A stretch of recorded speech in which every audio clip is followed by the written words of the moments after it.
Okay, we're making pierogies, potato and cheese, and what we have to do, we have to set up our ingredients, which is, we have 2 tablespoons of butter, and we mix that with 2 teaspoons of olive oil. We make sure the butter is melted first.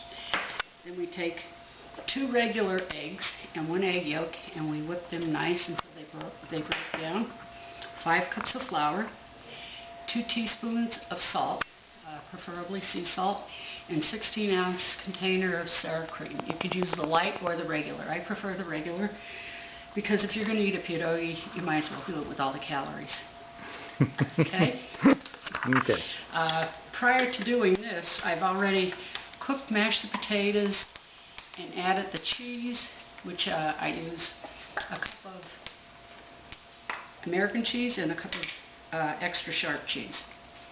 And I put that together. I whip the potatoes before I add the grated cheese. I grate the cheese myself. So right now what we're going to do, I'm going to put a little hole in the flour here.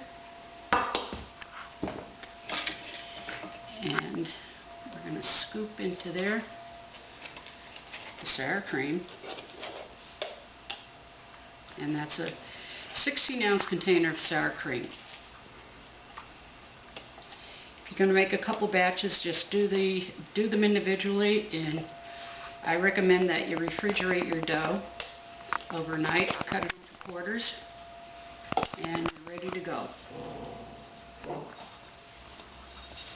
Okay, I'm gently folding the flour in with the ingredients and to work it into a ball. If it isn't folding in all together, what I like to do, I like to take and give it a little splash. Like that. Now, give it a little blessing. There. We're still working it. We're about finished working it now. It's starting to feel nice. Put in a loaf like that. And what we're going to do, we're going to cut it in sections.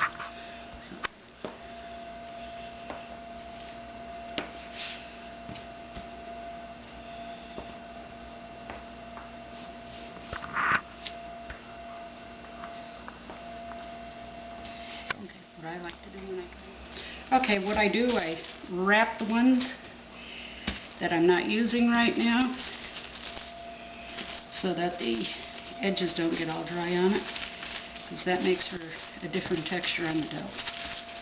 Keeps the air off. And I'll just set them aside. Okay, now I'll take this. This is the piece I'm going to work down.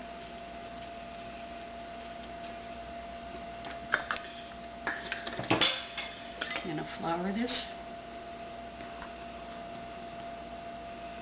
and I'll roll it out here on the counter.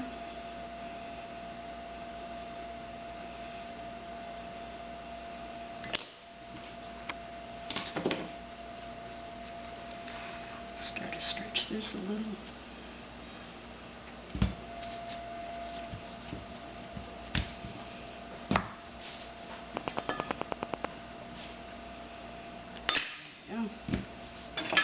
Okay, during the rolling, what I'm doing is I keep flipping it over and I put flour on each side again so that it'll roll freely. For cutting the pierogies, you have a choice of what size you want.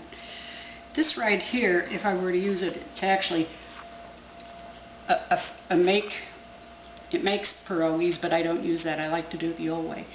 This right here is 4 inches from here to here, which makes a larger pierogi. I like to use a can from a can of pineapple. This is about 3 1/4, and it makes a perfect size. The 4-inch I think are a little bit too big. Okay, I'm going to start cutting.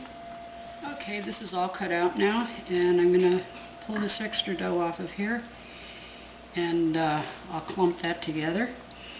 And I'll save all these pieces toward the end, and then I'll have a nice little ball of dough left to make some more. With the mashed potatoes, I don't use a baking potato, I use a regular potato. These are gold potatoes. And what I do, I take about 8 potatoes, I peel them, and I put them down, and then I drain them, and I use a beater and I whip them. I don't put anything until I get them whipped. Once I have them whipped, I take a cup of a cup of sharp cheese, extra sharp, and a cup of American cheese, and I add that to the potatoes, and I whip that through. With the cookie sheet here, I have that covered with flour so that when I fill these, put them on there, that they don't stick. Also right here, I have a little bowl with water in it so that I could moisten around the edges so that they will stick when I put the potatoes in. So what I'm going to do now, I'm going to take one right here. I give it a little stretch. Okay, give it a little stretch. A little water around the edge. And what to do,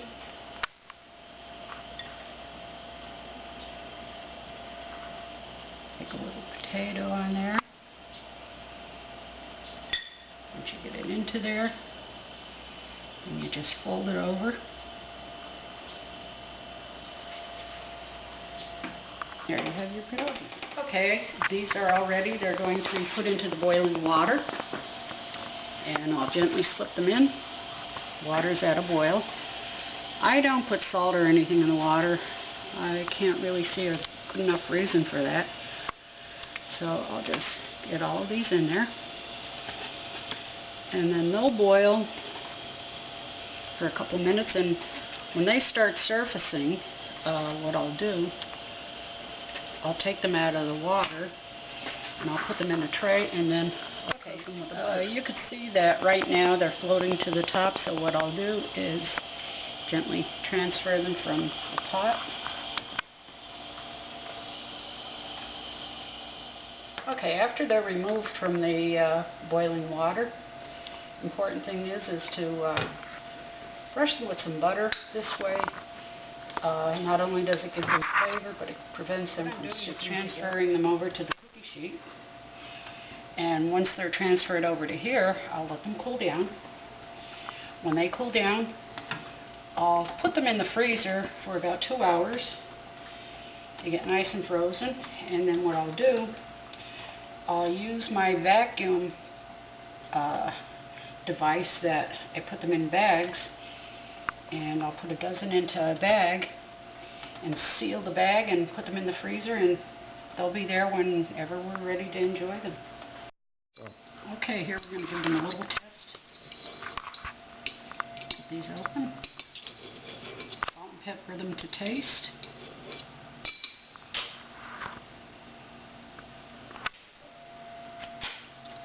They're good.